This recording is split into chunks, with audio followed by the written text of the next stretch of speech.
Hey, it's BT coming live for you from the Bahamas again. I know you guys are going, the Bahamas? Really? Seriously? Another week in the Bahamas? I know. Tough life. It's what I do, though. Living that tough life. Anyway, let's get down to the Phillip Island MotoGP BT review. Can you say that at the tongue twister? MotoGP BT review. Anyway, I'm really pissy about this race, but let's just get the first things first. Moto 3, I know I'm a broken record when I say this. Moto 3, if you want to see just racing, man, and the genesis, I'd never use that word ever, genesis. The genesis of a great racer starts in Moto 3. Well, actually starts before Moto 3, but to get that GP taste in their mouth, starts at Moto 3. And I tell you, I love it. I say I'm a broken record, but I love this. I love this division. I love this class. Again, great racing. It's great to see Vinales. I think staying at the front in the beginning is best for him. He raced a great race. Got to give it to Rins, man. Rins did it. God bless him. It's going to come down to the end, Moto 3. Like I said, I don't want to sound like a broken record, but I think Vinales is too far out to do it, but you never know, man. You never know. The little kid did great. He got second. Props to Alex Rins and Salome. Louis Salome is still the man, if you ask me. He couldn't quite do it like he's done in the past, but props to him. And I got to give Ana Carrasco props. I mean, that girl, if you want a role model for girls, Ana Carrasco. I mean, honestly, and the great thing about it, you won't see her doing things like twerking on the grid, which would, I think, be like, whoa, what? And she's like twerking on the bike, and that's not going to happen. So she's a great role model for kids. If she did, they'd be like, okay, you got to go. So it's going to be, so props to her for getting her first point last week. She qualified third. I really wanted her to get another point, but the group she was with, man, that was an aggressive group, and she was like, hey, you know what? I'm just going to cruise in later on and let these guys, let these crazy maniacs do what they do, because I don't want to get hyped. Anyway, she did a great job. Good to her. Props to her, to Ana Carrasco. I move on to Moto 2. My heart bleeds for Scott Redding. I mean, what happened was, oh my God, the qualify. If that has to do with the tires, then somebody from Bridgestone or Dunlop needs an ass whooping, because that was horrible, man. My heart bleeds for Scott Redding. And also, and I can't get the name right, and I apologize to the Malaysian rider who broke his leg. Nobody talked about that. It was all about Scott Redding. And, oh, yeah, by the way, we red flagged it because that guy broke his leg. Anyway, but, yeah, so probably, and I'm dissing him, too, because I don't know his name. Yeah, that's horrible. Yeah, that one guy that broke his leg. Yeah, the Asian guy. Yeah, I don't know his name, but good luck. So sorry about that to the guy who broke his leg from Malaysia. Scott Redding, my heart bleeds for you, but you never know in this championship race. But it's not looking good, but you never know. He might come back at Valencia. You never know what might happen, and who knows. But anyway, you got to give it to Espargo. He did what he needed to do. He won the race. And to Tito, oh, my heart bleeds for Tito. Also, he went wide. And I think that was his championship hopes went down the drain on that one. I mean, I thought it was going to be between him and Espargo coming down to Valencia. But when he went wide and he couldn't quite catch up with the group again and finished ninth, I think that's pretty much sealed his fate. So, Tito, better luck next year, buddy, on Scott Redding's bike. That's going to be awkward. It's like, hey, isn't that my old girlfriend? Yeah, that's your old girlfriend, and I'm riding her. But anyway, so good for Tito. Next year, buddy. But it's not over yet. You never know. You never know. Props to Espargo. Let's get on the MotoGP. Oh, my God. I'm really pissy right now at everything that transpired. For one, with the tire manufacturers.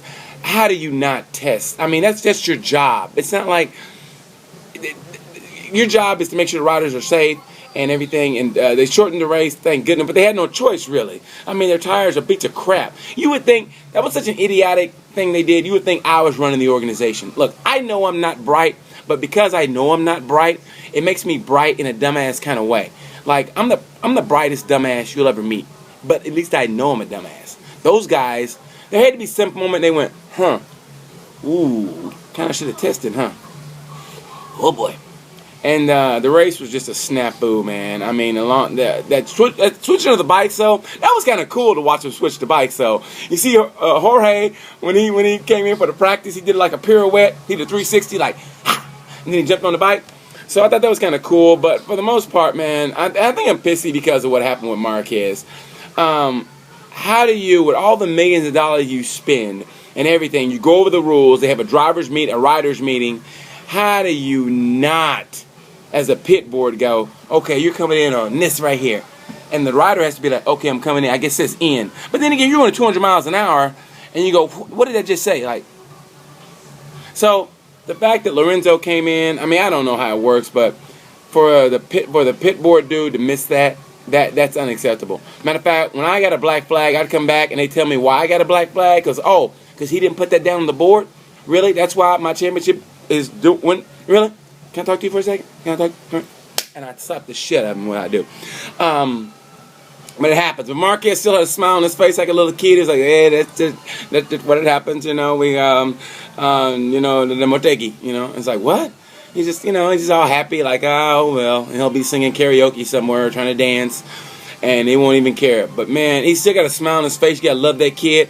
Props to Lorenzo. He did what he had to do. He won. And, Pedrosa, man, I mean, he was only 1.3 seconds back.